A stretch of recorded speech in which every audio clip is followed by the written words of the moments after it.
வணக்கம் நண்பர்களே, welcome back to Epic Life. நான் உங்கள் வெற்றி கூட்டாளி நவேல் ரவிகாந்தோட ட்வீட் ஸ்டாம். அவருடைய பாட்காஸ்ட்டில் அவர் சொன்ன விஷயங்களை நம்ம தொடர்ச்சியாக வெல்த் மைண்ட் செட் அப்படிங்கிற சீரீஸில் நம்ம லேர்ன் பண்ணிக்கிட்டு வரோம். இது 16வது பகுதி.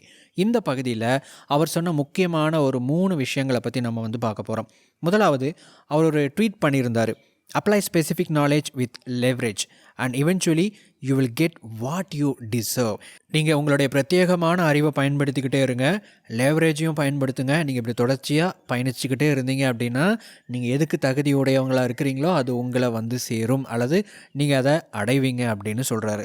உங்களுக்கு ஸ்பெசிஃபிக்கான கோல்ஸ் இருக்கலாம், உங்களுக்கு ஸ்பெசிஃபிக்காக நான் அச்சீவ் பண்ணணும் அப்படின்னு நினைக்கக்கூடிய உங்களுடைய ட்ரீம்ஸ், விஷன்ஸ் இதெல்லாமே இருக்கலாம்.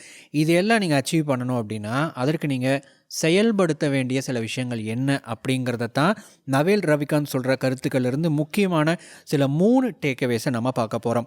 Number 1, working for the long term. நண்பர்களே, நீங்கள் எந்த துறையில் இருந்தாலும் சரி, நீங்கள் ஒரு விஷயம் பண்ணுறீங்க, ஒரு பெரிய விஷயத்தை அச்சீவ் பண்ணணும் அப்படின்னா ஒரு விஷயத்தை நீங்கள் மனசில் பதிய வச்சுக்கணும். அது என்னென்னா, நீங்கள் நினைக்கிற அந்த ஒரு பெரிய கோல், பெரிய ஒரு டாஸ்க், பெரிய ஒரு ட்ரீம் அப்படிங்கிறத அச்சீவ் பண்ணணும் அப்படின்னா it's a long term process. இது ரொம்ப நாளுக்கு அப்புறம் தான் நீங்கள் அதை அச்சீவ் பண்ண முடியும் அப்படிங்கிறத நீங்கள் மனசில் பதிய வச்சுக்கணும். சில பேருக்கு இந்த கேள்வி வரும் இல்லைங்களா, நான் ஸ்மார்ட் ஒர்க் பண்ணி ஷார்ட்கட்டை பயன்படுத்தி நான் வேகமாக அந்த இடத்த அடைஞ்சிட முடியும் அப்படின்னு சொல்லிட்டு. ஸோ இதை பற்றி நம்ம பின்னாடி இதே வீடியோவில் நம்ம டிஸ்கஸ் பண்ண போகிறோம்.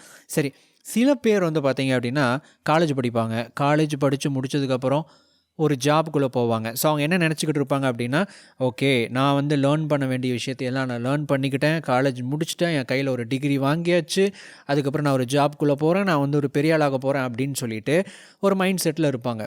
ஆனால் ரியாலிட்டியில் ஒரு விஷயம் இருக்குங்க. அது என்ன அப்படின்னா, நீங்கள் நினைக்கிற அந்த பெரிய விஷயத்தை அச்சீவ் பண்ணுறதுக்கும் நீங்கள் படித்ததுக்கும் மிகப்பெரிய அளவில் சம்மந்தம் இருக்காது.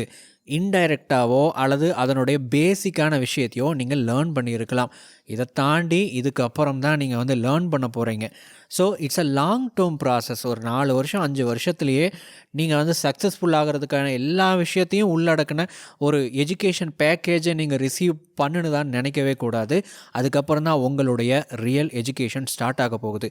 கல்லூரி படிப்பை முடித்ததுக்கப்புறம் தான் உங்களுடைய உண்மையான படிப்பு பாடம்ங்கிறதே ஸ்டார்ட் ஆகும்.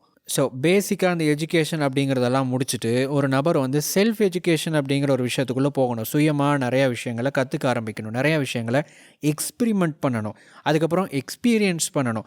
ஸோ இந்த மாதிரி படிப்படியாக நம்ம போகும்போது இதோட நாம் ஒரு சில விஷயங்களை நாம் இம்ப்ளிமெண்ட் பண்ணி இருக்கணும். அது என்ன அப்படின்னா, ஸ்பெசிஃபிக் நாலேஜ் அப்படின்னு சொல்லப்படுற ஒரு விஷயம். நீங்கள் எந்த ஃபீல்டில், எந்த துறையில் நீங்கள் உள்ளே போகிறீங்களோ அது சார்ந்த ஸ்பெசிஃபிக் நாலேஜ், பிரத்யேகமான அறிவு உங்களுக்கு இருக்கணும். எல்லாருக்குமே பேசிக் நாலேஜ் அப்படிங்கிற ஒரு விஷயம் நிறையாவே இருக்கும். ஆனால் அது மட்டும் இங்கே போதாது. ஸ்பெசிஃபிக் நாலேஜ் அப்படின்னு சொல்லப்படுற ரொம்ப டீப்பான ஒரு நாலேஜ் தேவைப்படுது. இதை பற்றியெல்லாம் நம்ம போன பதிவில் வெல்த் மைண்ட் செட் சீரீஸில் நம்ம ஆரம்பத்திலேயே ஒவ்வொன்றா பார்த்துட்டு வந்தோம். ஸ்பெசிஃபிக் நாலேஜ் அப்படின்னா என்ன, லேவரேஜ் அப்படின்னா என்ன அப்படின்லாம் பார்த்தோம். இந்த லேவரேஜ் அப்படின்னு சொல்லப்படுறத இன்னொரு விதத்தில் சொல்லணும் அப்படின்னா ஸ்மார்ட் ஒர்க் அப்படிங்கிற ஒரு விஷயம். எப்படி நம்ம நிறையா டெக்னாலஜியை, டூல்ஸை, நிறையா என்னென்ன விஷயங்கள் இருக்கோ நம்ம ஸ்மார்ட்டாக பயன்படுத்தி ஒரு இலக்கை வேகமாக அடையிறதுக்கு நமக்கு ஹெல்ப் பண்ணக்கூடியது தான் இந்த ஸ்மார்ட் ஒர்க் அப்படின்னு சொல்லலாம். அல்லது லேவரேஜ் அப்படிங்கிற இன்னொரு வார்த்தையை கூட நம்ம இங்கே பயன்படுத்தலாம். ஆனால் இந்த லேவரேஜ் அப்படிங்கிற ஒரே ஒரு ஸ்மார்ட் ஒர்க்கை மட்டுமே வச்சுக்கிட்டு வேகமாக முன்னேற முடியுமா அப்படின்னு கேட்டிங்கன்னா, ஒரு ஸ்மார்ட் ஒர்க்கை, ஒரு டூலை எப்படி, எங்கே, எப்போ, எந்த மாதிரி பயன்படுத்தணும் அப்படின்னு நீங்கள் தெரிஞ்சுக்கணும் அப்படின்னா, அது உங்களுக்கு தெரியணும் அப்படின்னா உங்களுக்கு ஒரு சில எக்ஸ்பீரியன்ஸ் தேவைப்படுது, சில நாலேஜ் தேவைப்படுது. இது எல்லாம் வேணும் அப்படின்னா நம்ம சொன்னோம் இல்லைங்களா, இதுக்கு முன்னாடி லாங் டேர்ம் ப்ராசஸ் அப்படின்னு சொல்லிட்டு, அதாவது பல வருடங்களை நீங்கள் ஒரு துறையில் ஆழ்ந்து அதை படிக்கணும், அதோடு நீங்கள் பயணிக்கணும், அதில் நிறைய விஷயங்களை எக்ஸ்பிரிமெண்ட் பண்ணணும், எக்ஸ்பீரியன்ஸ் பண்ணணும். இதெல்லாம் பண்ணீங்க அப்படின்னா நீங்கள் ஈஸியாக உங்களால் ஸ்மார்ட் ஒர்க் பண்ண முடியும். Number 2, immediate doesn't work. ஒரு விஷயம் நமக்கு உடனடியாக நடக்கணும், டக்குன்னு பணக்காரன் ஆகணும் அப்படின்னு ஒரு தாட் நமக்குள்ள இருக்கும் இல்லைங்களா. இதை பற்றின நவேல் ரவிகாந்தோட கருத்தை இப்போ நம்ம பார்க்கலாம்.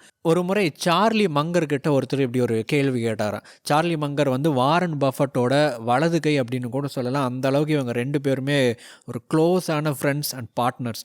சார்லி மங்கர் இப்படி குறிப்பிடுறாரு. ஒரு நபர் வந்து என்கிட்ட ஒரு கேள்வி கேட்டார். அந்த கேள்வி என்ன அப்படின்னா, நான் எப்படி பெரிய பணக்காரன் ஆகிறது அப்படின்னு சொல்லிட்டு ஒரு கேள்வி கேட்டார். இதனுடைய இன்டைரக்ட் மீனிங் என்ன அப்படின்னு தெரியுமா? அதனுடைய அர்த்தம் என்ன அப்படின்னா, நான் எப்படி உங்கள மாதிரி, அதாவது சார்லி மங்கர் மாதிரி ஆகிறது, ஆனால் வேகமாகிறது. இதுதான் அவர் வந்து உண்மையாகவே கேட்க வர கேள்வி. உண்மையாகவே வேகமாகணும் அப்படிங்கிற அந்த விஷயத்தை மட்டும் தவிர்த்துடுங்க. ஆனால் நீங்கள் சார்லி மங்கர் மாதிரியோ அல்லது வேறு எந்த ஒரு சக்ஸஸ்ஃபுல் பர்சன் மாதிரி ஆகணும் அப்படின்னு நினச்சிங்கன்னா அதுக்கு ஒரு ஃபார்முலா இருக்குது. அந்த ஃபார்முலா என்ன அப்படின்னா, முதல் விஷயம் டைம். நேரத்தை நீங்கள் கொடுக்கணும், காலத்தை நீங்கள் கொடுக்கணும். அதுக்கு சில வருஷங்கள் ஆகும்.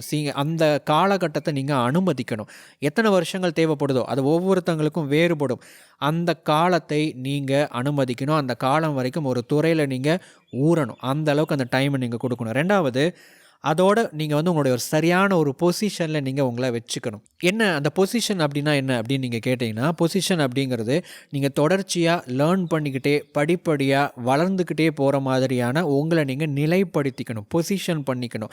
நம்ம வந்து ஒரு ஜாப்குள்ளே போனோமா, ஒரு பிஸ்னஸை ஒன்று ஸ்டார்ட் பண்ணோமா, அதுலேயே வந்து கடைசி வரைக்கும் மாங்குன்னு உழைக்கணும் அப்படிங்கிறத நீங்கள் மைண்ட் செட்லேருந்து நீங்கள் வெளியே வரணும். அப்படி இல்லை அப்படிங்கிற பட்சத்தில், அதாவது இது மாதிரி நீங்கள் திங்க் பண்ணல, நீங்கள் வந்து படிப்படியாக வளரணும் அப்படிங்கிற ஒரு ஸ்ட்ராட்டஜிக்கலாக நீங்கள் வந்து யோசிக்கவே இல்லை அப்படிங்கிற பட்சத்தில் நீங்கள் மாங்குன்னு தான் உழைக்க ஆரம்பிச்சிட்டே இருப்பீங்க. அது உங்களுக்கே தெரியாது. பல வருஷங்கள் கடந்து போயிருக்கும், பெருசாக எதுவும் இருக்காது. திரும்பி பார்த்தீங்க அப்படின்னா நீங்கள் எங்கே ஆரம்பிச்சிங்களோ அதே மாதிரியான ஒரு இடத்துல நீங்கள் இருந்திருப்பீங்க. ஸோ உங்களை நீங்கள் சரியான ஒரு பொசிஷனில் வச்சுக்கணும். அடுத்தது ஸ்பெசிஃபிக் நாலேஜ். இதை பற்றி தான் நம்ம ப்ரீவியஸாக நிறையா டிஸ்கஸ் பண்ணியிருக்கிறோம் போன வீடியோஸில். அதை பற்றிலாம் நீங்கள் தெரிஞ்சுக்கணும் அப்படின்னா ப்ளேலிஸ்ட்டில் போயிட்டு வெல்த் மைண்ட் செட் அப்படிங்கிறத கிளிக் பண்ணிங்க அப்படின்னா உங்களுக்கு லைனாக இதை பற்றின வீடியோஸ் எல்லாமே வரும். அதை ஃபுல்லாக பார்த்தீங்க அப்படின்னா இதை பற்றின டீட்டெயில்ஸ் உங்களுக்கு கிடைக்கும். பிரத்யேகமான அறிவு அப்படிங்கிறது பொதுவான அறிவை தாண்டின ஒரு அறிவு. அடுத்தது லெவரேஜ். அதாவது நீங்கள் ஸ்மார்ட் ஒர்க் பண்ணணும், நிறைய கருவிகளை பயன்படுத்தணும், டெக்னாலஜியை பயன்படுத்தணும், என்னென்னலாம் இருக்கோ அதையெல்லாம் நீங்கள் வந்து பயன்படுத்தணும். அதோடு ஆத்தென்டிக் ஸ்கில் செட், இதை பற்றியும் நம்ம வந்து பேசியிருக்கிறோம். உங்களுக்குன்னு சொல்லிட்டு சில ஸ்கில் செட் கட்டாயமாக இருக்கும். அதை நீங்கள் வந்து டெவலப் பண்ணணும். இல்லாத விஷயத்தையும் நீங்கள் டெவலப் பண்ணணும், அதை நீங்கள் வளர்த்துக்கணும். அதோடு நீங்கள் ஒரு வேலையை செய்யும்போது நீங்கள் கொடுக்கக்கூடிய அந்த ப்ராடக்ட் அல்லது அந்த அவுட்கம் அப்படிங்கிறது வித்தியாசமாக இருக்கும் அல்லது யூனிக்காக இருக்கும் அப்படின்னு சொல்லலாம். ஸோ எல்லாத்த மாதிரி இருந்துச்சு அப்படின்னா ஈஸியாக அவங்கள மற்றவங்க ரீப்ளேஸ் பண்ணிட்டு போயிடுவாங்க. ரீப்ளேஸ் பண்ண முடியாத அளவுக்கு நீங்கள் யூனிக்காக இருந்தீங்க அப்படின்னா உங்களை யாரும் ரீப்ளேஸ் பண்ண முடியாது. அடுத்தது, நீங்கள் என்ன வேலை செஞ்சுக்கிட்டு இருக்கிறீங்களோ அதில் நீங்கள் வந்து ஒரு வேர்ல்ட் கிளாஸாக இருக்கணும். அதாவது இவங்கள மாதிரி யாருமே செய்ய முடியாது. நிறைய பேர் இவங்க பண்ணுற மாதிரியான விஷயங்களை பண்ணுறாங்க, கொடுக்குறாங்க, செய்கிறாங்க. ஆனால் இவங்கள மாதிரி மற்றவங்க யாரும் செய்கிறது இல்லைப்பா அப்படின்னு சொல்கிற அளவுக்கு யூனிக்காக இருக்கணும். அதோடு நீங்கள் என்ன பண்ணிக்கிட்டு இருக்கிறீங்களோ அதை என்ஜாய் பண்ணி அதை ரசித்து அதோடு நீங்கள் பயணிக்கணும். இந்த மாதிரியான ஃபார்முலாஸை நீங்கள் ஃபாலோ பண்ணால் நிச்சயமாக நீங்கள் வளர முடியும், பெரிய ஆளாக முடியும்.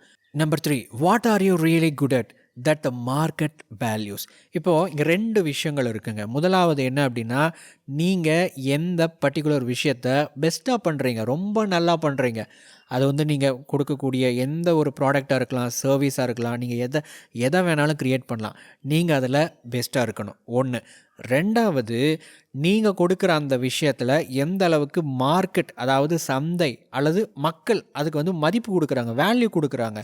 ஸோ அந்த 2 விஷயத்த ஒன்றா இணைச்சிங்க அப்படின்னா மார்க்கெட்டை நீங்கள் பிடிக்க முடியும், மார்க்கெட்டை நீங்கள் கேப்சர் பண்ண முடியும். ஆனால் அதுக்கு முன்னாடி நீங்கள் நினைவில் வச்சுக்க வேண்டிய ஒரு 3 முக்கியமான விஷயங்கள் இருக்குது.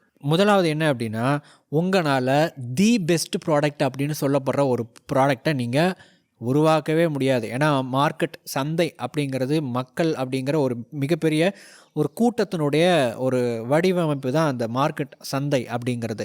எல்லாரையும் உங்களால் திருப்திப்படுத்த முடியாது. இப்போ ஆப்பிள் இருக்குதுன்னு வச்சுக்கோங்க, செல்ஃபோன்லேயே, ஸ்மார்ட் ஃபோன்லேயே வந்து பெஸ்ட் பிராண்ட் அப்படின்னு நீங்கள் சொல்கிறீங்க அப்படின்னா எல்லாருக்குமே ஆப்பிள் பிடிக்குமா, எல்லாருக்குமே ஐஃபோன் பிடிக்குமா அப்படின்னா இல்லை. ஆண்ட்ராய்டு பிடிக்கிறவங்களும் இருக்கிறாங்க, வேறு ஓஎஸ் பிடிக்கிறவங்களும் இருக்கிறாங்க.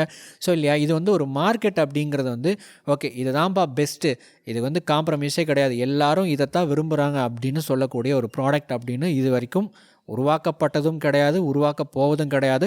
ஸோ உங்களாலையும் அதை உருவாக்க முடியாது அப்படிங்கிறத ஞாபகம் வச்சுக்கோங்க. 2வது என்னென்னா, மார்க்கெட் விரும்பக்கூடிய தி பெஸ்ட் அல்லது மார்க்கெட் எதிர்பார்க்கக்கூடிய தி பெஸ்ட் அப்படின்னு ஒரு விஷயம் இருக்கும் இல்லைங்களா, அதை யாருனாலையுமே வடிவமைக்க முடியாது, யாருனாலையுமே ப்ரொடியூஸ் பண்ண முடியாது. நீங்கள் உங்களுடைய பெஸ்ட்டை கொடுக்குறீங்க, அதுக்கு மார்க்கெட் ஒரு வேல்யூ கொடுக்கும். ஸோ அப்போ உங்களுடைய ஃபோக்கஸ் முழுக்க முழுக்க எங்கே இருக்கணும் அப்படின்னா, நாம் எது மாதிரியான பெஸ்ட்டான ஒரு விஷயத்தை கொடுக்க போகிறோம் அப்படிங்கிறது தான் இருக்கணும். 3வது, நீங்கள் ஒரு பெஸ்ட்டான விஷயத்த, சிறந்த ஒரு விஷயத்த உருவாக்கணும், நீங்கள் வடிவமைக்கணும், நீங்கள் கொடுக்கணும் அப்படின்னு நீங்கள் நினச்சிங்க அப்படின்னா, முதல்ல நீங்கள் என்ன செய்கிறீங்களோ அதில் நீங்கள் பெஸ்ட்டாக வரணும். அதாவது அதை க்ரியேட் பண்ணுற ப்ராசஸில், டிசைன் பண்ணுற ப்ராசஸில், அதை தயாரிக்கிற அந்த ப்ராசஸில் நீங்கள் பெஸ்ட்டாக வரணும். ஸோ அப்படி இருந்தீங்க அப்படின்னா மார்க்கெட்டை உங்களால் கணிக்க முடியும். மார்க்கெட்டுக்கு என்ன இப்போ தேவையாக இருக்குது, நம்மளால் எதை பெஸ்ட்டாக கொடுக்க முடியும் அப்படிங்கிற ஒரு விஷயத்த உங்களால் கணிக்க முடியும். நீங்கள் பெஸ்ட்டாக ஒரு விஷயத்தை கொடுக்க முடியும். எகெயின் நம்ம பார்த்தோம் இல்லைங்களா, பெஸ்ட் அப்படின்னு சொல்லிட்டு ஒன்று இல்லவே இல்லை அப்படின்னு சொல்லிட்டு. சில பேர் இல்லைங்க இது பெஸ்ட்டு ஒரு விஷயம் இருக்குது அப்படின்னு நீங்கள் நினச்சிங்கன்னா இந்த கேள்விக்கு பதில் சொல்லுங்கள். இந்த உலகத்திலேயே சிறந்த ஸ்மார்ட் ஃபோன் எது? நீங்கள் ஆப்பிள் ஐஃபோன் 13 ப்ரோ மேக்ஸ் அப்படின்னு நீங்கள் சொல்லலாம், இல்லை கேலக்ஸி S22 அல்ட்ரா அப்படின்னு சொல்லலாம். இது எல்லாமே பெஸ்ட்டு ஃபோனா அப்படின்னு கேட்டிங்கன்னா இல்லை. இதுதாங்க தி பெஸ்ட் ஃபோன் அப்படின்னு ஒரு ஃபோன் இது வரைக்கும் கண்டுபிடிக்கப்படவே இல்லை, டிசைன் பண்ணப்படவே இல்லை, தயாரிக்கப்படவே இல்லை. அது இனிமே தான் வரப்போகுதுங்க. இதுதான் இதுக்கான சரியான பதில். நீங்கள் கேட்கலாம், 10 வருஷத்துக்கு முன்னாடி ஒரு ஸ்மார்ட் ஃபோன் வந்தப்போ இது பெஸ்ட் ஃபோன் அப்படின்னு விளம்பரப்படுத்தினாங்க. அதுக்கு அடுத்த வருஷம் அதே கம்பெனி இன்னொரு ஃபோனை அறிமுகப்படுத்தி, அதோட அடுத்த வெர்ஷனை அறிமுகப்படுத்தி இதுதாங்க பெஸ்ட்டு அப்படின்னாங்க. அதுக்கு அடுத்த வருஷம் இதுதாங்க பெஸ்ட்னு இன்னொரு ஃபோனை அறிமுகப்படுத்தினாங்க. இப்போது இன்னொரு ஃபோன் வந்திருக்கு, அடுத்த வருஷம் இன்னொரு ஃபோன் வரும். 10 வருஷத்துக்கு அப்புறம் இப்போ நம்ம யூஸ் பண்ணுறத விட என்டையர்லி டிஃப்ரெண்ட்டான ஒரு ஃபோன் நம்ம கையில் இருக்கும். 25 வருஷத்துக்கு அப்புறம், 50 வருஷத்துக்கு அப்புறம், 100 வருஷத்துக்கு அப்புறம் யோசிச்சு பாருங்கள். ஸோ பெஸ்ட் அப்படிங்கிற ஒரு விஷயம் இல்லவே இல்லை. ஸோ இப்போது இருக்கிற விஷயத்தில் நாம் எதை பெஸ்ட்டாக ப்ரொடியூஸ் பண்ணுறோம், நம்மளுடைய ஸ்மார்ட் ஃபோன் கம்பெனியில் நம்ம இது வரைக்கும் என்ன ஃபீச்சரை ஆட் பண்ணுறோம், என்ன ஒரு நெகட்டிவ் பாயிண்ட்டை நம்ம தூக்கி இருக்கிறோம், எது ஒரு பாசிட்டிவான விஷயத்தை ஆட் பண்ணியிருக்கிறோம், எது ஒரு பெஸ்ட்டான ஒரு யூசர் இன்டர்ஃபேஸை நம்ம டெவலப் பண்ணியிருக்கிறோம். ஸோ நம்ம பண்ணுற விஷயத்தில் நாம் பெஸ்ட்டாக பண்ணுறதில் ஃபோக்கஸ் பண்ணால் நம்மளால் ஒரு பெஸ்ட்டான ஒரு விஷயத்தை கொடுக்க முடியும். ஸோ இதுதான் நவேல் ரவிகாந்த் சொல்ல வர ஒரு விஷயம். ஸோ வெல்த் மைண்ட் செட் அப்படிங்கிற அந்த சீரீஸை தொடர்ச்சியாக பாருங்கள். உங்களுடைய வெல்த் மைண்ட் செட்டை வளர்ப்பதற்காக தான் இந்த தொடர் பதிவு செய்யப்படுகிறது. அடுத்த வீடியோ பதிவில் மேலும் ஒரு பயனுள்ள தகவலோடு உங்களை சந்திக்கிறேன். தேங்க்ஸ் ஃபார் வாட்சிங்.